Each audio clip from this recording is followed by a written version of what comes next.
In the heart of Morristown, where history and community intertwine, stands a beacon of courage and resilience, the Morristown Fire Department. Founded in 1867, during a time of rapid growth and change, the department was born from the town's determination to protect its people and its future. Through centuries of progress, countless challenges, and ever-changing times, one thing has remained constant: the unwavering courage of those who risk everything to protect their community.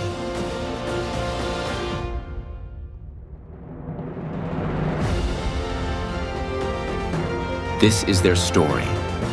A story of bravery, a story of tradition, a story of legacy.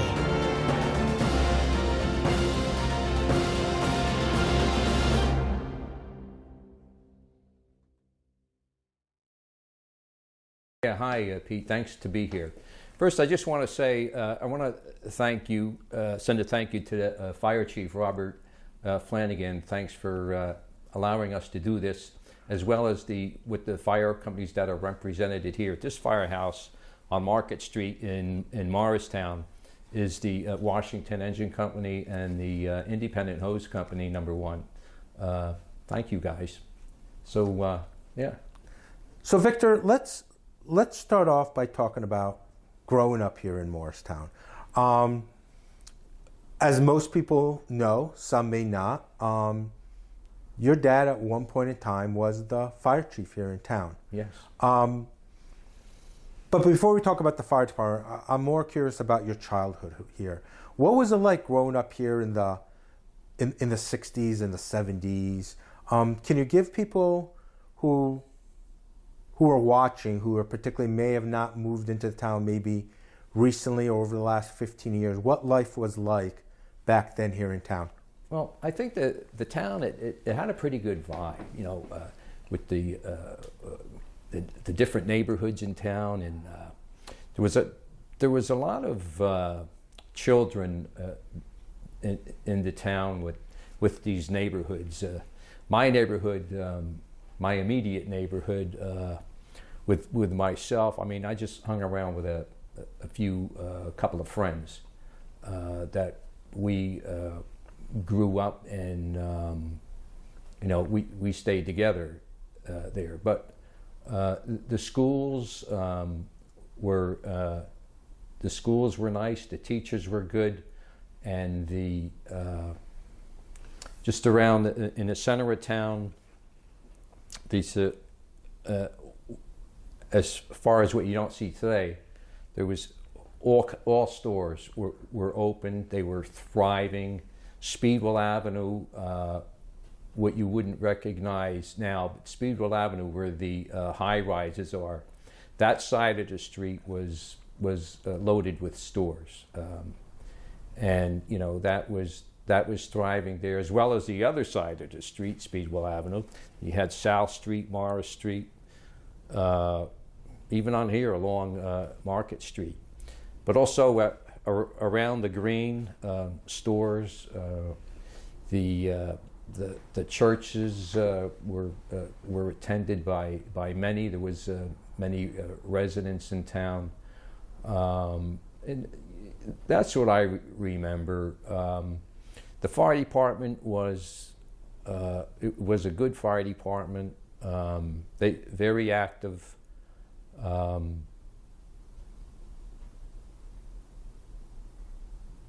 Yeah. So, so you lived in a time where, in the mid to start late 20th century, where you saw a lot of changes, not only here in town but also on a global level. You were a young boy, probably in the 8th grade, when you had Neil Armstrong land on the moon. 1969. Yeah. So, with something like that, and like a world event like that, how is that viewed? As kids today don't. It's a different time, different place, no social media. Maybe you had a TV, maybe you didn't, you know? I did, and I remember that moon landing. And was there something like that? Was there an excitement in the air when that happened? Yeah, there was. I mean, I remember my friends. I mean, the next day they come out and say, "Hey, you see the guy walking down the moonwalk or what have you there?" And you know, it was pretty good. It was just fun to talk about. Yeah. It was amazing, and yeah. And then moving forward a few more years, as you were probably now in your 20s or just turning 20, you had the bicentennial here, and as being a colonial town. Just briefly, can you talk about what that was like to be a colonial town? Well, that was, let's see, 1976. So in Morristown, it was because it's a county seat. Mm-hmm. They had quite a large parade here, Mm-hmm. and the fire department was involved in it. We had the Independent Hose Company. They had their first hand-drawn. What do you call that? Their hand pumper, Mm-hmm. the Lady Washington, it was named. So they had a bunch of the fellas got together and they had that in the parade, which was it was a nice showing. It was good to have that. And the parade, it was a long day parade. It was well attended by many residents, not just Morristown, but all throughout the county, and I guess then some. Yeah. And my involvement, as a fireman, I helped out with, helping the lineup a little bit like that. Sure. And it was a great day. Yeah. It was a hot day. I know it was. I guess it was a 4th of July weekend. Yeah. And it went well. It was good. It was fun. Yeah. So going back to your dad being involved, and I think your family history was your grandfather was a fireman? Yes. And your uncle? Yes. And then your dad. Well, it goes beyond that. I have my uncle and I just going this over the weekend with the history and all that. Yeah. So what am I going to add here? I have a cousin. He was on my father's side. Uh-huh. He's fireman in Booton. His son was my cousin, second cousin.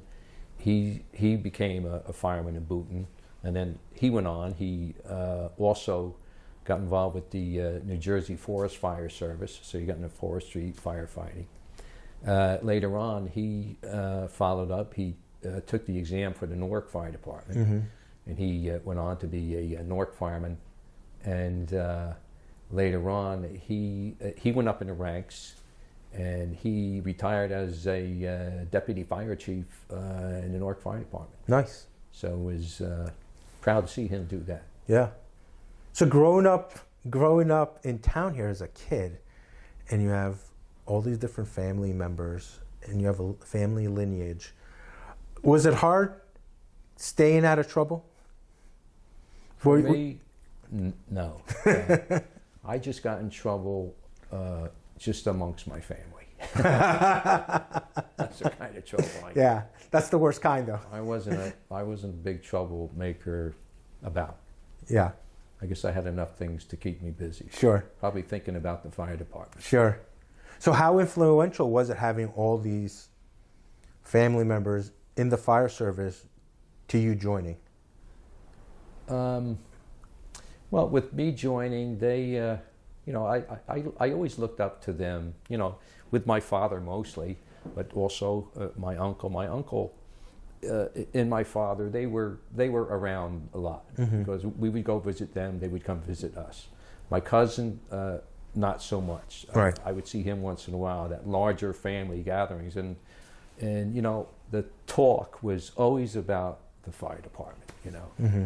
Like, and they would kid each other, say that, you guys don't know what you're doing. Sure, And, sure. Oh, yes, we do. You guys don't know what you're doing. Sure. But it was comical and it was laughter. But when it came down to the nitty gritty, Yeah. when they were out doing their, responding to calls Mm-hmm. and stuff, it was real, and everybody worked together. Yeah, that's great.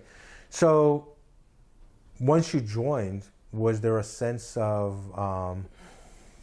did you feel any pressure because you had a family lineage? or was it because? Yeah, I did because I was when I first joined, of course. So I was a young firefighter. Yeah. I didn't have that much training, and and back then. What year was this now when you first joined? 1974. Okay. So back then, if as soon as you joined a fire company, you could go to a fire, and this is without. Back then, you really didn't have any training, so you can get involved with the fire, which wasn't the greatest thing in the world. But if you did, you were always with somebody. You were probably with a group of guys, or at least with another experienced firefighter. Just thinking back then, going to fire calls itself, you learned as you go, but it was better that way too. You learned that as you go. Each fire you went to, because they're all different. Sure. They're all different, and they're not all at the same place. They're at different types of occupancies and what have you. But the pressure I felt was like, if my father was at this fire, we would go home and he'd say, what did you do? And I said, well, I did that. Why did you do that? And, if you did that, then that wasn't a good idea. Next time you do that, do it right. Yeah. And so he straightened me out. Yeah, so kind of he reviewed your work, Yeah, and someone just be like, hey, try And this. my uncle would probably say something along those lines too. Yeah. When I would meet up with him maybe later or something. Yeah. But at such a young age, joining the fire service, was there a certain perception you had that wasn't reality, and it quickly changed your mind on what you thought it would be and to what it was in reality? Or were you pretty even-keeled on, you had a good idea what it was to be in the fire service? Well, I thought that and I'll reflect on responding to fires with that. And that was when I joined, says, well, I'm going to be the guy. Yeah, I'm going to be the guy. I take the hose line and the nozzle. I'll be the nozzle guy, and I'll put the fire out. I'm going to put all the fires out. That wasn't it. So because when you're new, you got to you have to learn a little bit, and Sure. by doing that, you somebody took you under their wing, and usually that was the company captain or the lieutenant, which they were the fire officers, and they would tell you, when you got to the fire. Instead of me thinking, oh, I'm going to take the first line in and put the fire out, they would say, Vic, somebody else is doing that. You go and do this. Go put a ladder up or something. Right, like that. right. So, but that's all in with being a firefighter from what I learned. Sure. But that doesn't mean I never took the first line in and actually put the fire out. I mean, I've done that on a few occasions. Sure. And it turned out it was all for the good. It was good for the better. That's great. Now, do you remember what your first fire was, in which you said to yourself, "Holy crap!" Like, do you remember the first time being scared? So, Pete, the first fire that I remember being quite scared at was we had a fire, and it was like a commercial property. It was. I think it was down on Spring Street. I could be wrong, but that's where my memory takes me. But it involved some chemicals like paints, and we got in there.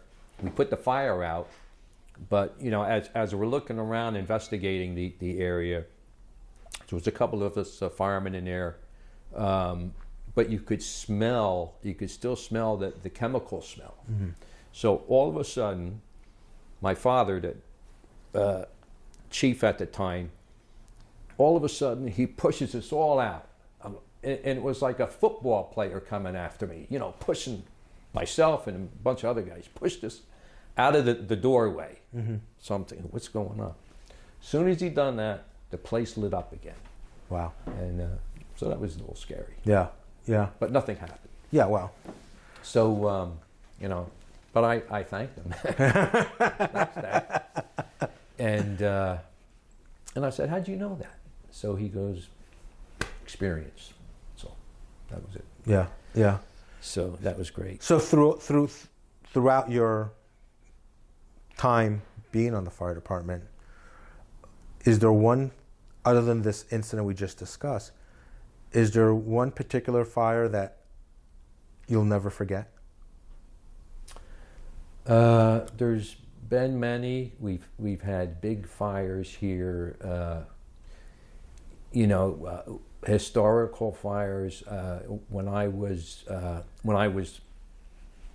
serving as chief the first time, which was 1985, 1986, Morristown had a very large fire, and it was a big loss to the neighborhood as well as the community. And that was the fire at the Assumption Church at Maple and Madison Street. Mm-hmm. And that fire came in, and I remember it came in at 10 o'clock at night. I was working at the time. I was on duty working as a dispatcher. The guys that I was working with, they knew that, hey, Vic, if you want to go, we can handle this here for you. That's no problem. And so I went to the fire. I left my job. It was, I think I had a half an hour more of service to do to finish my tour of duty, what I was doing. Mm-hmm. They said, Vic, go ahead. We'll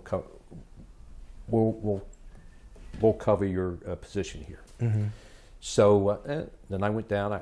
I went to the fire. It didn't take me long to get there, of course, but the church was really blazing in the top half of the church, the attic area. Uh-huh. Apparently, what happened is they were doing, I guess, renovation work in there, and they were up in the attic area, and I think one of the guys working there, something he did faulty with, had to do with a lamp and maybe faulty wiring. And that just set things. It was all dried out wood up there, and the fire just took off. When the fire department first got there, it was I believe it was a minor alarm first, and then it went to a larger alarm, bringing in the full fire department. The guys, I know they made a very good efforts in trying to get up to that attic area. There was scaffolding there, so they used that scaffolding to stretch the hose lines up there, but the fire was just too far gone beyond for the hose lines to handle the magnitude of fire that was up there. It was later on, we had 3 aerial trucks there. Morristown came in. They took the back end of it. Morristown, we had a elevating platform, and they took the front of the building, and our hook and ladder truck took the side of the building. All those had their deluge nozzles at the tip of the ladders, putting the water on when this fire broke through the roof. And after a couple hours, the fire finally went out. But when it comes to church fires, historically, with any fire department in the nation, they're total losses. Mm-hmm. But this fire started in the upper half of the church, so a lot was saved at the bottom, but tremendous water damage, and the renovation of the church, it was very costly. The insurance, I would hate to see that thing, but the Monsignor over there, I have a letter that I saved that he sent to the fire department. I don't have it with me, but very grateful for the fire department, what they did, and how much they saved of that building that time. Yeah. That wasn't the only church fire I was to. There was another church fire the Baptist Church fire at Washington Street and Catano Avenue. And that was a fire about 6 o'clock in the morning. Now that started on the below ground level, the basement. So that fire went up. It took the walls. It took all the confines of the church. That went through the roof. So that was a very heavy loss of the of contents of the church. And a lot of water was put on that. We had the Morris Township here. I think we had some other fire companies from out of town here as well. And that took a little while to extinguish. And, that was another heavy loss to church congregants and the like, and in the neighborhood and the town. Back in 1970, they had the Methodist Church fire on the green. Yeah. Now, I wasn't a fireman then. I was a young kid who was, I think it was like a February fire. It was cold. And so I was snug as a bug in my bed at home when I came in. But that was a heavy loss too. That's apparently started, I believe, in the basement area. But one thing I was kind of proud of in hearing is the other fireman told me, he goes, Vic, and this was after my father passed away. Yeah. One of the guys said, he goes, Vic, I got to tell you something about your father in that church fire. Your father, he came up to me, he said, Mike, come with me. And they went inside the church when this thing was blazing. They went into the the first floor of the main church area. Yeah. And so his reasoning, I guess, for going in there was to see if anybody, of course, was in there, because that's what you always do. Yeah. And maybe to see, maybe how this fire started. And he said, the guy described it, Mike described this to me. He goes, Vic, your father told me, he goes, Mike, get down on your belly, just crawl around in here. And we're just gonna go around here a little bit. He said, on the stained glass windows, the lead was starting to melt. It started to drip down. And my father said, Mike, get out of here right now. And they went out. And as soon as they went out, the fire just got worse in that area. Yeah. So that was a proud story for me to hear about my father. And, that was good. Yeah. Yeah. Going back, we were talking about earlier about the first time you were at a fire and you had a sense of fear. When you were younger, and your dad, you knew there was a fire, your dad was out for a few hours, did he ever express to you his fears? Was that ever talked about? No. I don't think he had any fear. My father was in the, my father served in the Navy. And he was in a bad situation where his naval ship in the Atlantic, they were torpedoed. Okay. So he got hurt during that, and I understand for like 20 hours or so, him and his shipmates, they were out in the middle of the Atlantic, just floating around. I don't know if they had a raft or what have you. But he didn't talk about that much. But I read a story about it. I used to ask about that. He really didn't like to talk about it. But he said he lost a lot of his buddies in that situation. But getting back to the fire department here, I don't think he had any fears. He was. My father impressed me with. He was quite knowledgeable with firefighting, and he impressed me. Yeah. A lot of the other firemen that in his company or just around town here, they always told me your father's a good fireman. Yeah. And that impressed me. Was that because, did it impress you because there's a side of him that you may not have known when you were younger that these guys knew? Do you know what I'm saying? No, it's not all the guys. I mean, a lot of the guys knew, the fire department and stuff, but to go into a building that's on fire and maybe going in alone, Mm-hmm. there's not every guy in the fire department would do that. Mm-hmm. There's just really a handful of guys that are capable, willing, want, and will actually just run in and do that. Yeah. Yeah. The fire department has their stars, Mm-hmm. but everybody helps out. Sure. Everybody has a job to do. Everybody helps out, but the fire department has their best guys, just like any other organization, Sure. anywhere else. So, looping back to your childhood, and obviously over the last 50 years, 60 years, there have been a lot of changes here in the communities. They're bringing in new businesses. Like we were just talking about beforehand. It's been 40 years now since headquarters went up.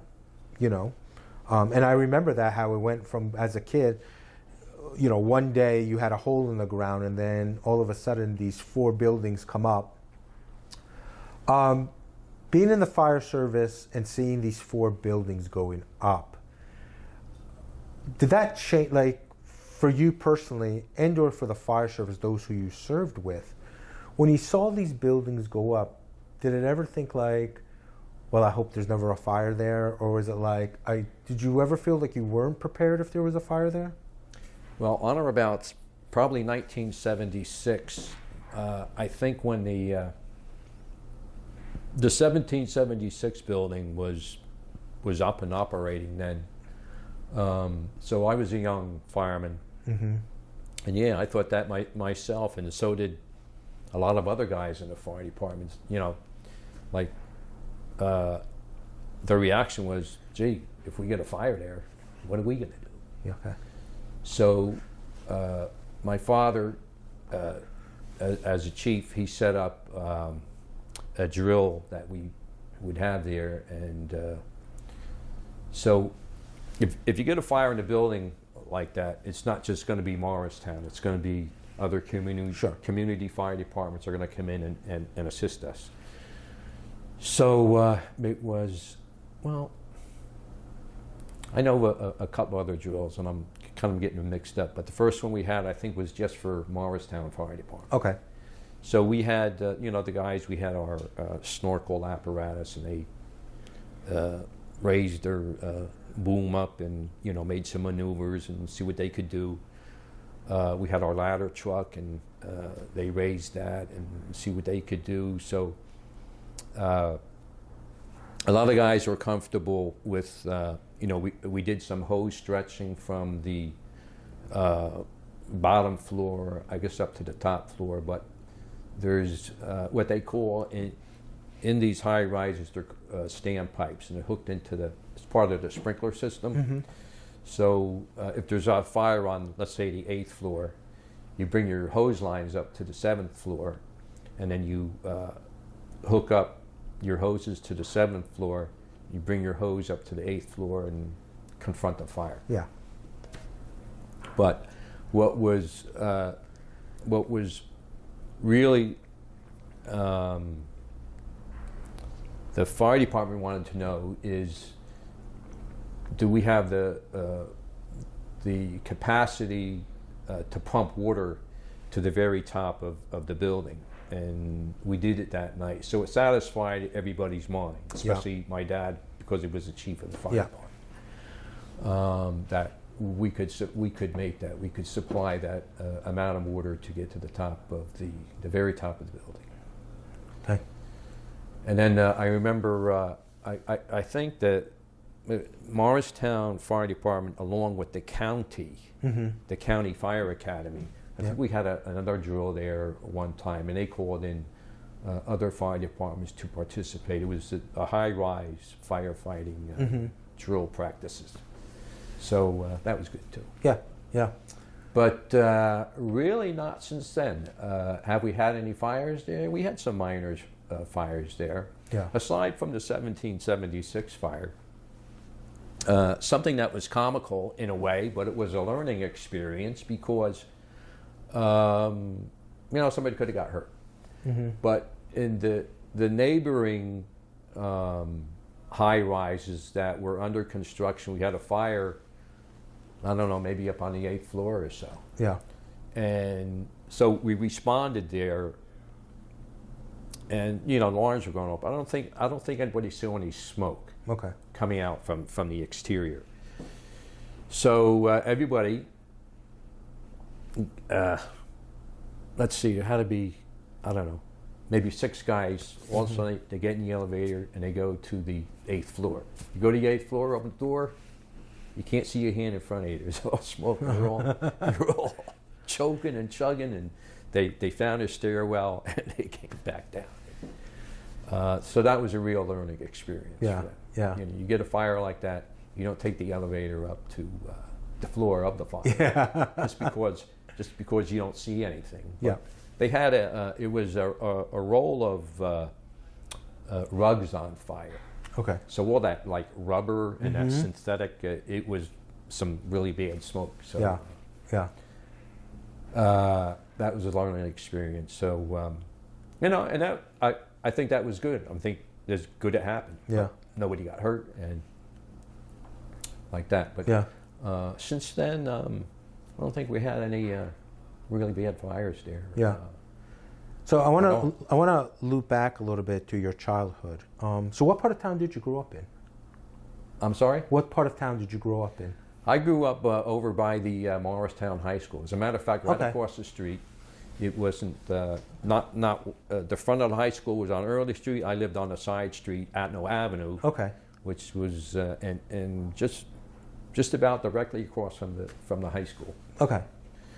And the high school offered a lot of opportunity for the kids in that area. I mean, you could go over there and use their ball field. They had a track. You could run their track. And I don't know what else did they have. I mean, football games. You could go. You're right there. Yeah. We used to sneak in. That was getting back to one of the bad things I did. Yeah. So that all worked out okay. So was there any particular place you and your friends would hang out with around town? As to where? Would you what? You and your friends, where would you typically hang around town? Probably at my house or their house, or we would. A good day for us, we would walk up or at the center of town and take advantage of their, stopping for popcorn, ice cream. Sure. What else? Yeah, that was just a glass of water from Woolworths or something. Yeah. And Woolworth is now where the Iron Bar is, and that section before where Epstein's was. I always wonder if you could bring back. So many places have come and gone through the years. If there was one restaurant or shop that you could bring back, which one would it be? Well, Epstein's department store, that was a pretty good place. It was a big draw for shoppers from not just Morristown, but all over. Yeah. And there's eateries. There was the Hamburger Depot on South Street. There was another hamburger plant on Washington Street.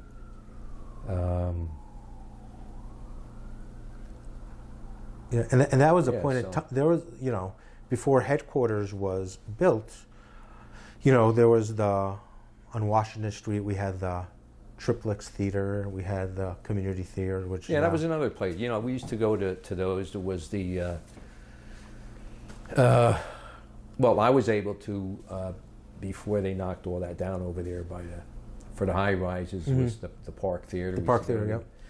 We used to go to the Community Theater, but on South Street, where Mayo is, that used to be the Community Theater. Yeah. What you call it?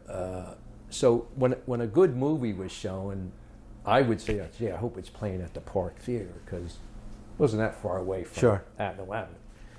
So if it was a good movie that showing at the Community, said, "Oh, I got to walk all the way down." And but it was okay. It was cool. Yeah. Going back to high school, was there any one or two teachers that kind of made an impression on you? Yeah, there was a Mrs. Betty Wagner was her name.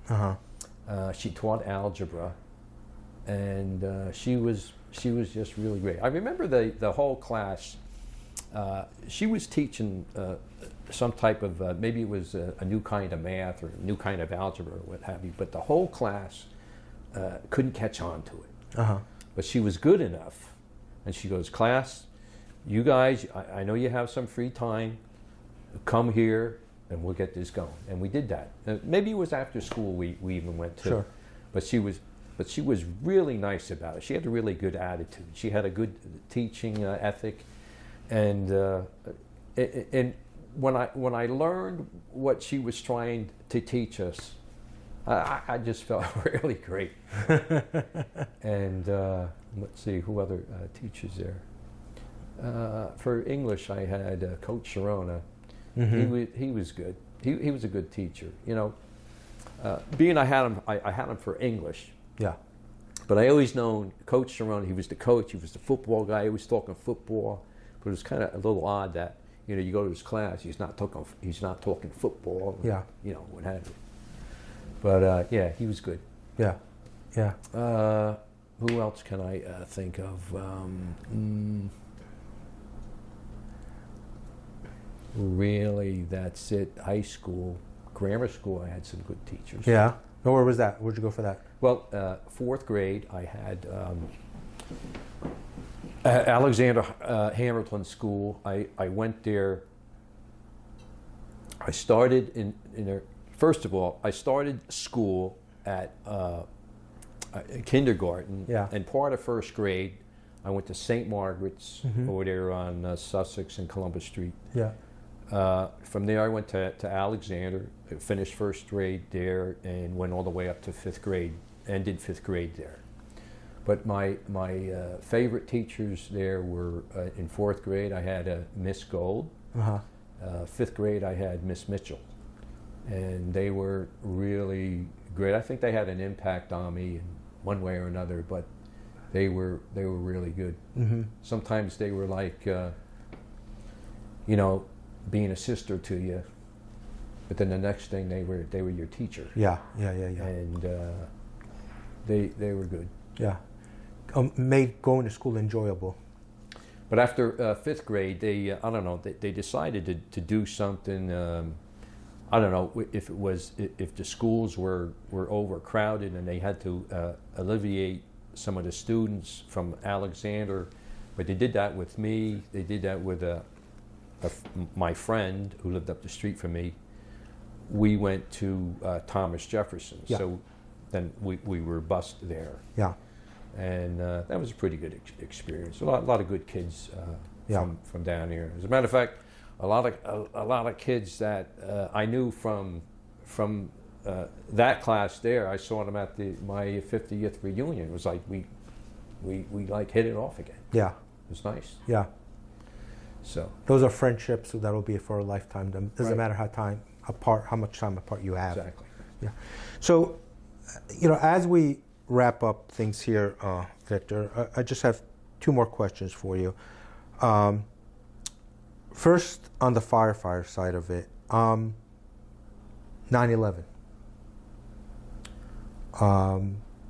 It's almost 24 years this year. Can you talk about the impact that had on you?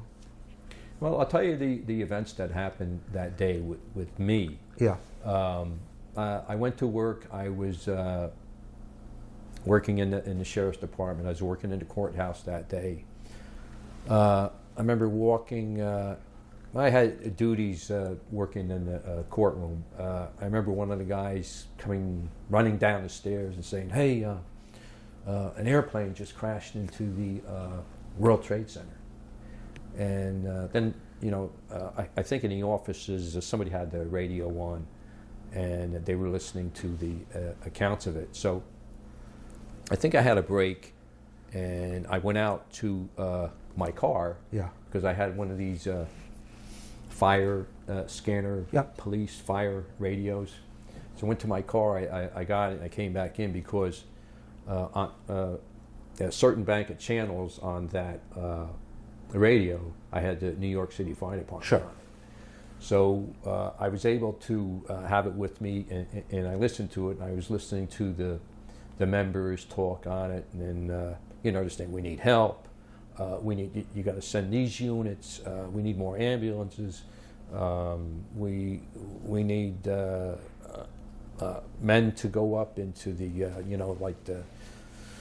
the 86th floor, and it was always that jargon going on. But all of a sudden, there was no more talking. And I'm shaking my radio, like there's something wrong here. There's no more talking.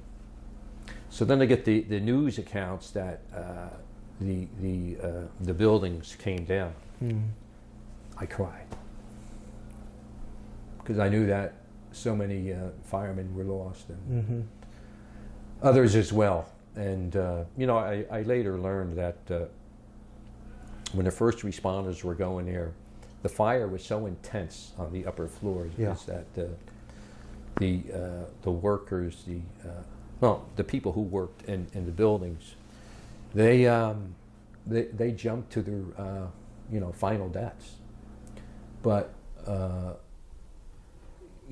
just reading about accounts with people that have jumped from fires, as well as firemen too. I've read that there's no decision to jump from a building. Not all the time, but a lot of times there's no decision. Is that the fire just pushes you out? And I believe that's what happened in most instances there. Or the smoke was just too much, and there you go. And, well, but that's what a sad day for the fire department, the country, and a lot of people, a lot of families that lost people. 100%. But every year we have at our fire academy, as well as the county puts on a memorial service at the 9/11 memorial, was right up like neighboring to the academy. They always have a ceremonies, and their invited guests it's kind of good because we're so close to New York City. Is that we've had invited speakers from the FDNY, and they give such a great and true account as to the happenings of that day, and may it never happen again. 100%. And finally, what I'd like to ask you, if your current self can go back into the past and stick a note in Victor Francis' pocket the night before high school graduation, what would you tell him? I would say, make it one of your best days. Remember where you were, and get it together with where you're going to be moving forward. And stay on track. Keep on track. Well said. But in all doing that, enjoy yourself. Because that's life. Yeah. Well, listen, Victor, thanks for sitting with us today. Thanks for having me. I'm glad to be here. I am sure this is not the last time we'll be sitting down together. Oh. As, We have many more stories to go over. Sure. But A lot of history. A lot of history. In Morristown, but the fire department too. 100%. So once again, for Beyond the Green, I want to thank Victor for coming by today.